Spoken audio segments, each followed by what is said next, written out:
Assalamualaikum warahmatullahi wabarakatuh. Puji dan syukur kita aturkan kehadirat Allah Subhanahu wa taala dan tak lupa salawat serta salam selalu tercurahkan kepada Nabi Muhammad SAW.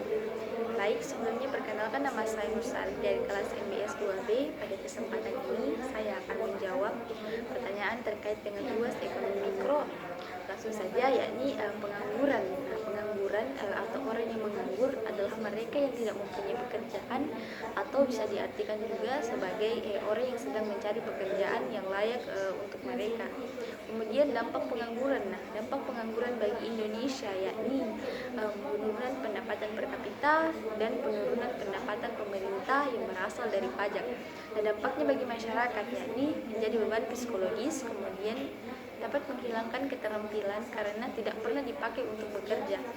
Kebijakan pemerintah dalam mengatasi pengangguran yakni yang pertama, pemerintah memberikan bantuan berupa wawasan, pengetahuan dan kemampuan jiwa kewirausahaan kepada usaha kecil dan menengah yang dipersingkat dengan UKM, berupa bimbingan teknis dan manajemen, memberikan bantuan modal lunak jangka panjang dan perluasan pasar. Kemudian yang kedua ialah segera melakukan pembenahan, pembangunan dan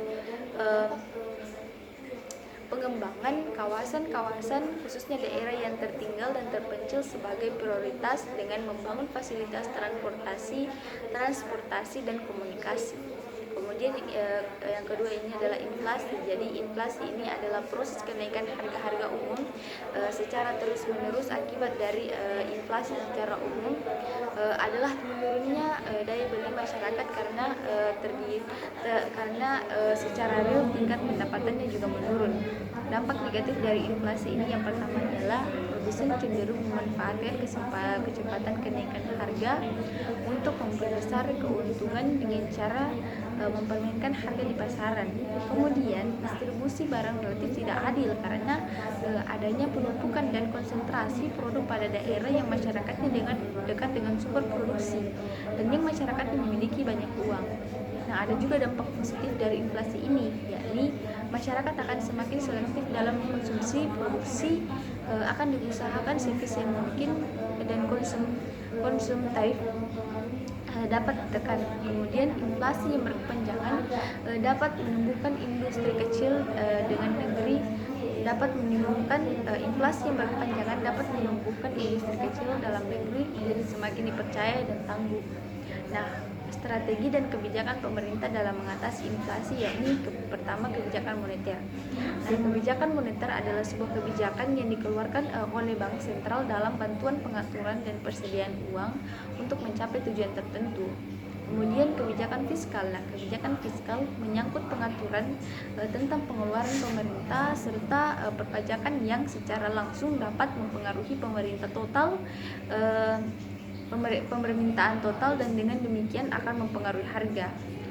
Kemudian perdagangan luar negeri adalah suatu kegiatan tukar menukar barang atau jasa yang didasarkan atas kehendak sukarela yang dilakukan antara dua negara atau lebih untuk memenuhi kebutuhan bersama melalui kegiatan ekspor dan impor.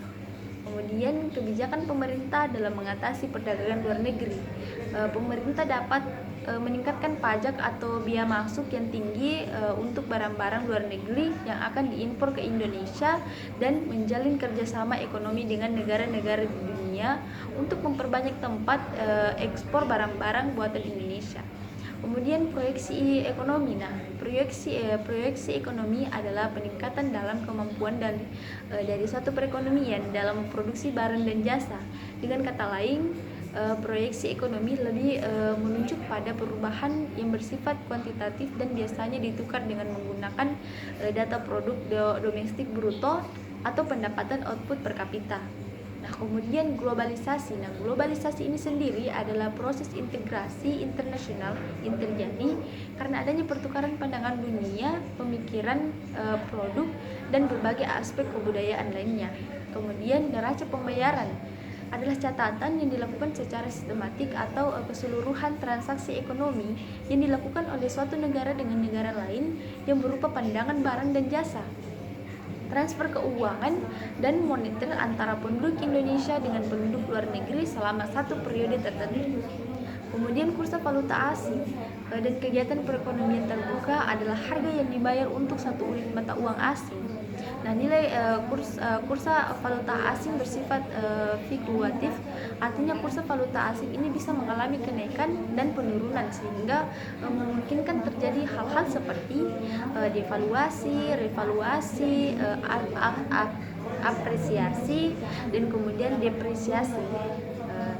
Baik, itulah tadi penjelasan saya terkait dengan soal-soal UAS ekonomi mikro. Jika ada kesalahan itu datangnya dari saya sendiri sebagai seorang manusia yang tak luput dari kesalahan. Kemudian jika ada benarnya itu datangnya dari Allah Subhanahu wa taala. Mungkin itu saja yang dapat saya sampaikan, dan lebihnya mohon dimaafkan. Billahi taufiq wal hidayah. Wassalamualaikum warahmatullahi wabarakatuh.